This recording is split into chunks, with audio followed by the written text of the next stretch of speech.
And time for another Rock Talk issue. And here are the Brain Trust, I call them, actually.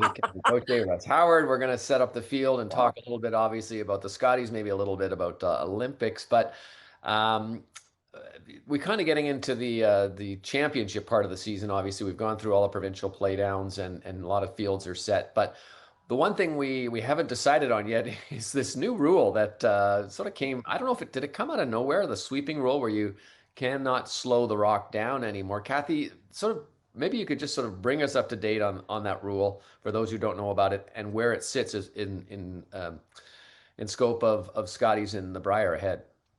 Well, I'm really excited about this. We started really talking about this at the Ottawa Worlds, where it was so evident the teams were trying to slow down rocks. And that has never, ever been an intent of sweeping in terms of the true spirit of the game. The World Curling Federation announced about a week ago that effective immediately at world events and the Olympics, that the slowing down, which when you look at it, we call it striping. It's somebody that takes a big swoop, pauses, takes a big swoop, and you never see the sweeping motion of going forwards and backwards. You see it one directional. So your push stroke is your strongest. So what they're trying to almost do is create a mogul, if you will, so that it slows things down. They've ruled that out completely. The significance to me, Bob, is we have never seen a rule change this close to the Olympics before. It is overdue. Curling Canada has not confirmed if it will be in place for the Scotties. I would love to see it in place immediately, not only for consistency, but because it's fair.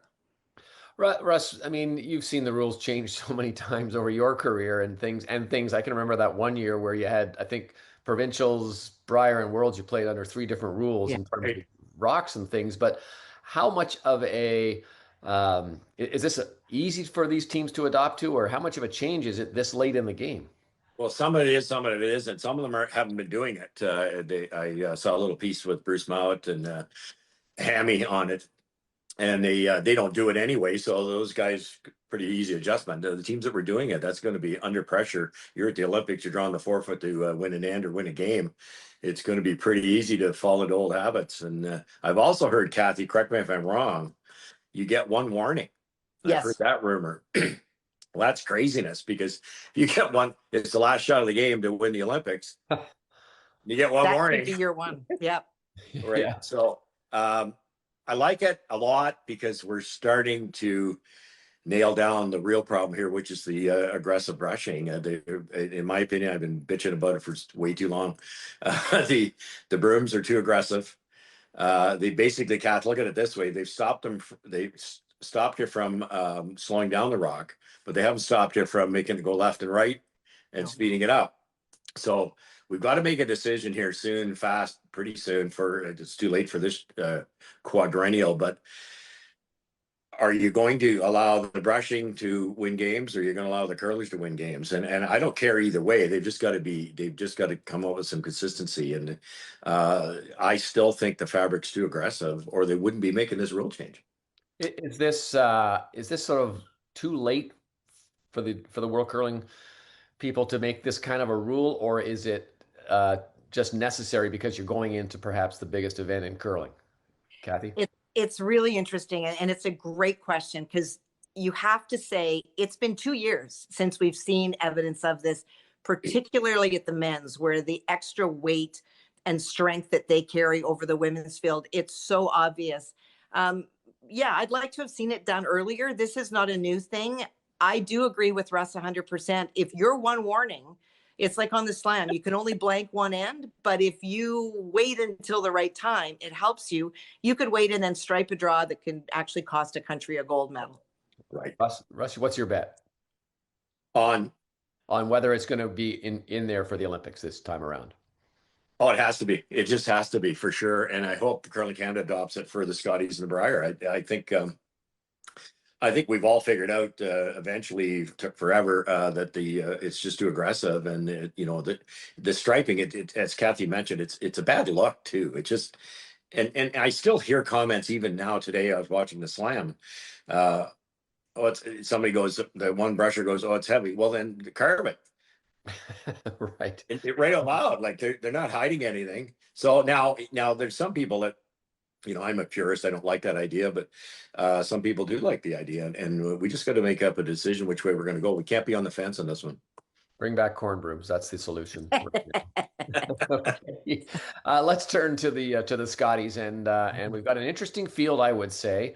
Obviously, Rachel Homan is not playing. She's going to go to the Olympics, which means Carrie Anerson is Team Canada, and things move up, and we're going all around. At first impressions, Cathy, what do you make of this field?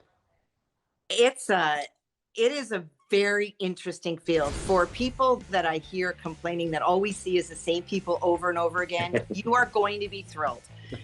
Some of them people may view as upsets. I think the best example is BC. Corinne Brown, we've seen her many times before. She had a great points bet. But Taylor Reese Hansen is the real deal. She's had a great year. This is a very, very good team. So is it an upset by the numbers? For sure it is. But is it an upset of a team that isn't going to fit in well at the Scotties? Not at all.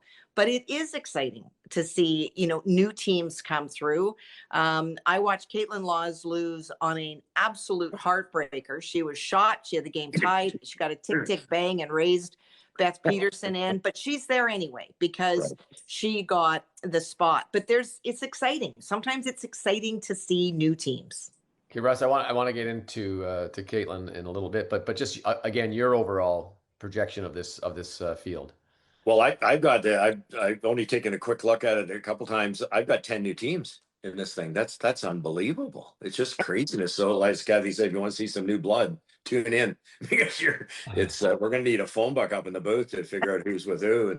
And Reese Hansen comes to mind with me too, Cathy. I was really upset with the way the Olympic pre-trials they pick. They only go by the points from last year. They don't count on how well you did this year. Well, guess what? This year is what really counts. You don't see any other sports saying, oh, the Blue Jays are already in the World Series from last year's results. It doesn't work that way. No. And Reese Hansen was one of the top teams. I think she was, when we had the pre-trials, I think she was second or third in the country, but didn't have enough points to get in the pre-trials from last year only. Same thing with Gray Withers. Absolutely. They were playing well. So if I got to play Curling God for any of these events, I'd make the closing date a little bit later and use some of the points this year. Now, Hansen's made it. Gray Withers lost in the last shot to get to the Scotties. We would have had another new team. And Bob Hansen's ranked second behind Anderson. She's fourth in the pools, the way they've worked the pools. I don't know how they did the pools, but if you look at the World Curling points, they're number 3 in the country, and Holman's not in it. Yeah, I think it's tough for a lot of people to understand how this all works. I mean, even Caitlyn said she didn't really know until Monday when they sort of confirmed everything that she was going to be in. But that's an interesting team this year. How would you? I don't want to say they didn't have a great year, but they didn't really have a great year. But yeah, I guess they didn't really. I mean, break it down for us, Cathy. It's you know what, I think every year at the end of not every year, every quad, we look back at how we qualify teams. And I think that Russ nailed it. When you look at wild cards, do we continue to look at a 2-year number average? Because Serena Gray Withers and Reese Hansen would have been the teams that you would be really looking at. But right now under the system, 2 years, Caitlyn has accrued, the points that she needed to get there. And this is a team with incredible depth, but this is also a team that is not going to look like the same team because Jocelyn Peterman will not be at the Scotties because of the Olympics. Laura Walker comes in, great player. Do they have chemistry? That team could show better results. Sometimes when you add a player, there's the excitement of playing something new, or it could be a real struggle. So again, I think this Scotties is going to be a story every single day. But while I have the floor, can I complain one more time about how unfair I think it is that 4 years ago, we saw the women not be able to play the Scotties, but the men go to the Olympics and play the Brier. This year, Rachel Homan is missing from the Scotties, which is a shame to women's curling and a shame for them. And yet again, Brad Jacobs can come back and go to the Brier. 4 years from now, when we have an Olympics, I hope that both men and women will be able to play both. doesn't seem like it should be that tough to do to arrange the calendars around it. You kind of know when the dates are and 4 years, Bob. It's everything. 4 years. Yeah, we've got a long time to set it all up. Russ, Carrie Anderson, obviously the favorite, I think, going into this field. How much of a favorite is she, and where do you see that team? They came off a nice Grand Slam event, but how do you see that team? Well, I think the nice Grand Slam event is part of the key. They're trending. You know, they've been up and down too. And you look at the whole field. Yeah, I don't want to be glass half empty, but Skurlik's had a bad year. Black's had a bad year. Black's only won half her games this season. Even everybody goes, well, she was unbelievable to trials, and she was, but her final record was 5-5. Sturmey's had a horrible year. It's Lawes is up and down. Like, yes, Anderson's the favorite. They're trending. They're the best team. And let's face it, when you get to that playoffs, and then don't forget it's a 2 out of 3 for the final. Right. Who's got more experience than Carrie Anderson? They've won this thing 4 times. It's a slightly different iteration, this team, but I think part of the reason they're doing so well is the team's healthy again. You know, you've got the front end is playing as well as anybody can play. What I liked this week with Carrie Anderson, Cathy, is she's making the draws. She was not afraid to play the draws. Sometimes she runs away looking for a takeout. They look really good, and they're going to be tough to beat. Cathy? Yeah, I agree. I thought Shannon Burchard was back to the Shannon Burchard that we saw when Scotties after Scotties after Scotties. And I think second is sometimes the most underrated position. Yeah. Leads, it's pretty clear. But second, you're making all those freezes. Earlier in the year, Shannon was ticking off or being a little bit short. She's got it dialed back in. Her knee is recovered. She's adjusted to being a new mom. And that team really looked solid. Yeah, for sure. If there is a dark horse in the field, is it Krista Scharf from Northern Ontario? This is her 13th Scotties appearance. What do you think, Cathy? You know, you can never count Krista out. I don't know. I know Rick Lang contends that, you know, their work ethic is really high, and I don't question that. I don't know that you can win without the reps anymore. And so for me, dark horses would be Reese Hansen showing up, Jolene Campbell from Saskatchewan. I think I would look at players like that to be more dark horses for me. Russ, take out Carrie and give me a couple of players that or a couple of teams that you think can contend.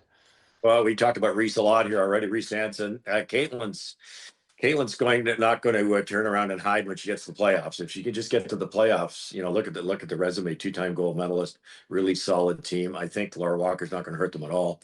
Then you get the 2 Alberta teams, Skurlik, Sturmey.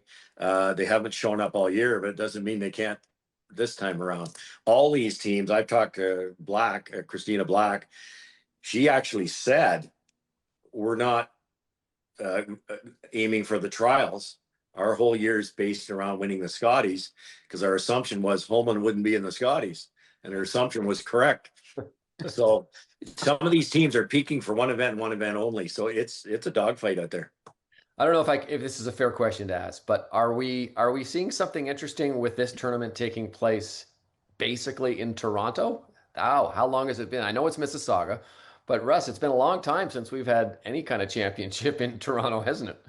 Oh, no kidding. We had the bitter 86 Ed Lukowicz beating me in the final going to Toronto. The Worlds were in Toronto. Remember that one? You're right. It hasn't been around very often. And I think it's great. You know, obviously we got a lot of eyeballs there, and there's some amazing successful curling clubs all through the area, as you would know. So I expect, you know, the fan base is knowledgeable. Just hopefully they turn out, because historically Toronto is just so big for an event like this. You know, there's so many other distractions, and but you're talking some of the best curling in the world. Cathy, what do you, as an outsider, do you think this is going to be great for the not only for the crowd, but I think for the players to play in front of what could potentially be a pretty good audience? I think that anytime the Scotties moves around, I know I had the chance to play in the Scotties in Kitchener-Waterloo, and it was really well attended. And so, you know, I do agree with Russ that there's so many distractions in Toronto. You've got so many options to see different things.